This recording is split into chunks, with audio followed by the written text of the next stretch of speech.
Chimney and Maddie's wedding has been a long time coming for 911 fans. I think they're the most wonderful couple on TV right now. Kenneth Choi, who stars on the ABC drama as Chimney, tells Entertainment Weekly of his character's relationship with Maddie, Jennifer Love Hewitt. I think that's why audience members resonate with them.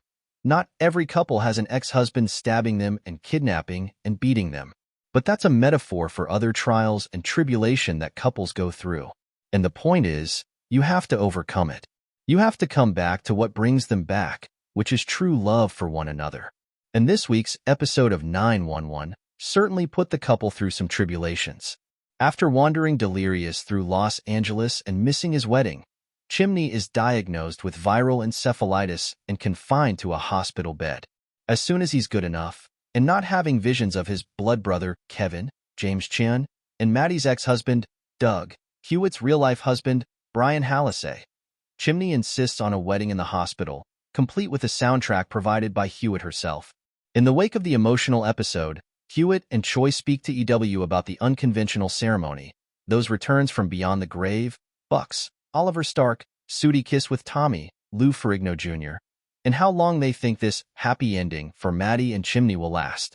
That was a big episode for Chimney. Kenneth Choi. It was physically and emotionally and mentally and somewhat spiritually exhausting. Chimney goes to some of the darkest places a person can go to. There's a moment where he kind of is deciding, maybe that's it. I'm just going to fall asleep and give up and that's it. So to play that kind of stuff, you have to prepare a lot as an actor. There's a physical manifestation of having viral encephalitis, and then, through it all, he's trying to find his way back to his life, to Maddie, to the wedding. Even physically, they had this thing which is called a doggy cam, which kind of gives that shaky perspective and stuff. All of these things are sort of obstacles for Chimney, and for me as an actor, which is wonderful because if you have to play an obstacle physically in real life, then it translates to the character. It took a lot out of me, but it was so satisfying when I finally saw the episode. Jennifer Love Hewitt. Kenny is just extraordinary in the episode. And for Maddie and Chimney, if you really look at their whole relationship, they are constantly fated to be reminded that no matter what, they're meant to be together, and they will always find their way back. And this story isn't any different than that. I looked at this episode as, oh, this is just another reminder that it's all going to be okay. Jennifer, you have a pretty great scene where you get to go into the 911 dispatch call center in the wedding dress. JLH, it was wild. My call center friends, when I stepped off the elevator, I don't think some of them knew exactly that it was happening. You could see them like, what is happening? I was like, oh, yeah, this is my new call center look. Laughs, no, it was hilarious. I mean, I had said to a 911 co-creator and showrunner Tim Minear, I was like, look, if Maddie's getting married, we have to wear the dress. I can't be in it for one scene. And he goes, oh, no, don't worry. You're going to be in the dress? And I didn't know what he meant at the time, but it was like I was the never-ending bride. I mean, I was just in that dress the whole time. It was hilarious. But I loved being in the call center in it. I loved how proactive Maddie was. I loved that she had undying faith in him and that ultimately she was going to be lost with him if that's what it took to find him again. It was also just really fun. Me waddling around in those giant shoes, and my friends are just holding the dress all day long following me around. I had to learn to pee in a wedding dress. That's too much information, but it's very difficult. I had no idea. The scene where Kevin brings Chimney back from the brink of giving up was incredibly touching.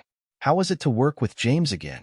KC, that scene was so lovely to play because it was towards the end of shooting that episode. And it was interesting because then the day after, we filmed the scene where I get to his house and then I realize, oh, he's not alive, he's dead. It's kind of almost like it's this dark. Then there's this light, but then it really hits him and it even goes darker. That's that kind of epiphany where he has that breaking point. And Doug is back too. KC. It's wonderful whenever they bring him back.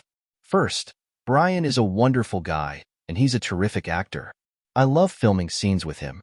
It's never light and flowers and roses and balloons and stuffed animals when Doug shows up.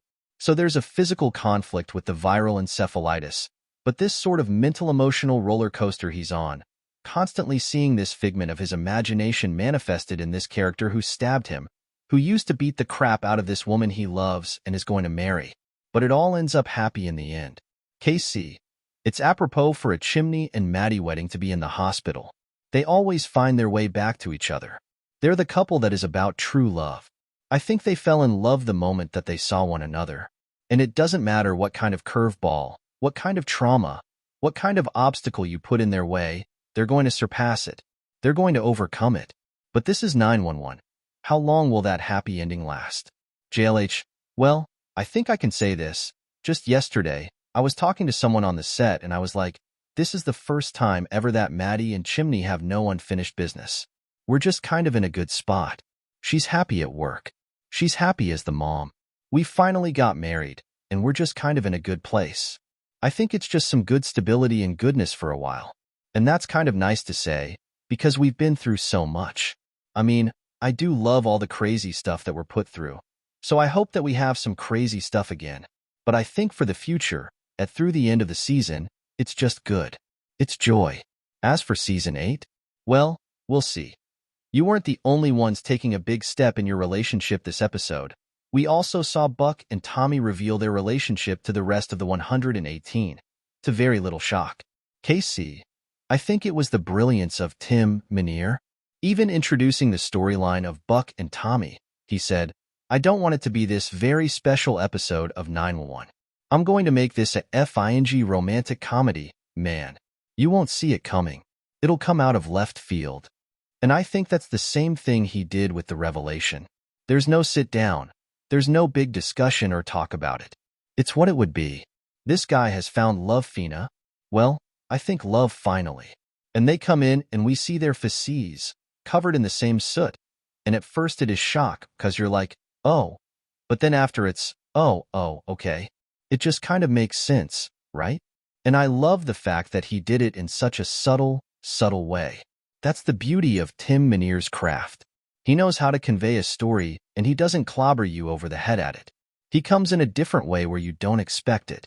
911 airs Thursdays at 8 p.m. Eastern Time on ABC.